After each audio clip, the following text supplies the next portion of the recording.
So you see a headline about a defense agreement in Somalia, and you might just scroll past, right? Think it's a local thing. But what if I told you that one signature is actually a tremor from a much bigger geopolitical earthquake? One that's completely reshaping the Horn of Africa and the Middle East. Okay, let's get into it because this story connects some really unexpected dots. And that brings us to the big question we're tackling today. Why is this one defense deal in Somalia making such huge waves all the way across the Gulf? Well, the answer pulls back the curtain on this tangled web of shifting alliances, intense rivalries, and some really high-stakes games being played in one of the most important corners of the world. It all kicked off right here. On February 9th, the defense ministers for Somalia and Saudi Arabia inked this new military agreement. Now, on the surface, that seems pretty standard. But the timing is everything. To really understand why this deal is such a big deal, we have to rewind the clock just 2 months. All right, so to really get the full picture, we need to talk about the event that lit the fuse on this whole thing. I'm calling it the Somaliland spark. Something happened just before this Saudi deal that completely changed the game for Somalia and sent everyone scrambling. First, a quick but super important piece of context on Somaliland. This is a region that broke away and declared itself independent from Somalia way back in 1991. And look, it basically functions as its own country. The problem? Somalia's government in Mogadishu has never, ever accepted its independence. This fight over sovereignty is at the absolute heart of this whole story.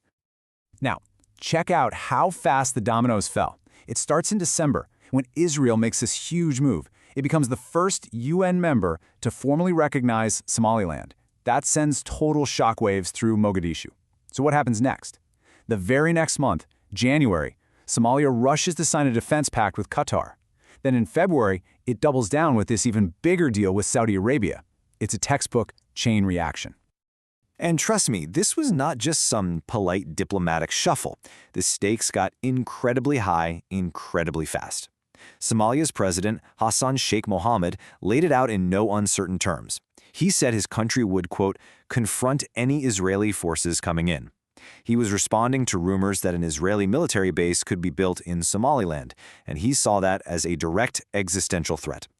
So with this new threat on the horizon, and more importantly, with who Somalia thought was pulling the strings behind the scenes, it forced a massive pivot. Mogadishu had to take a hard look at who its real friends were, and that led to a really sudden, really dramatic shift in its alliances. And the country that suddenly found itself left out in the cold? The United Arab Emirates. Right in the middle of all this, in January, Somalia just tore up all of its existing agreements with the UAE. The official line was that the UAE was taking harmful actions against Somalia's unity, but unofficially, Mogadishu was convinced the UAE helped make that Israel-Somaliland recognition happen. This slide breaks it down perfectly. In one corner, you've got the UAE. They have deep ties to Somaliland. An Emirati company even runs their main port. And of course, they normalized relations with Israel a few years back. In the other corner, you have Saudi Arabia and Qatar. They've always backed the central government in Mogadishu. So when Somalia felt threatened by that Israel-Somaliland link, it was a no-brainer. They dropped the UAE and ran straight to its biggest regional rivals. And this is where we need to zoom out. Because what's happening in Somalia isn't just about Somalia. It's the newest front in a much wider rivalry that's been quietly heating up for years between two Gulf powerhouses that used to be the closest of allies. And there it is, the heart of the matter. The Horn of Africa is becoming a new chessboard for the growing competition between Saudi Arabia and the UAE. I mean, these two were once inseparable, but their ambitions have started to clash, and now we're seeing them on opposite sides of conflicts all over the region. And believe me, this isn't an isolated incident. We're seeing this pattern everywhere. Take Yemen, where their alliance is totally frayed. Riyadh even bombed what it said was a UAE weapons shipment to separatists they were both supposed to be fighting against. Or in Sudan, where Abu Dhabi is widely accused of backing one side, the RSF, while Riyadh supports the other. They are going head-to-head for influence everywhere it matters.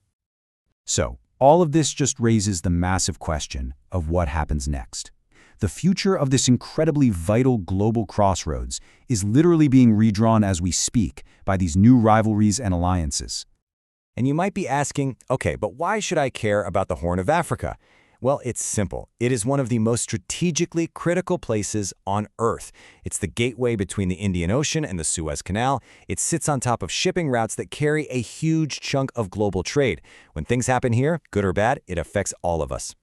Which leaves us with this final, crucial question. Are these new alliances going to bring some much-needed stability to Somalia by reinforcing its government? Or did we just watch the opening shots of the Horn of Africa becoming the next big proxy war between Saudi Arabia and the UAE? The geopolitical sands are shifting, and right now, nobody knows for sure how this is going to end.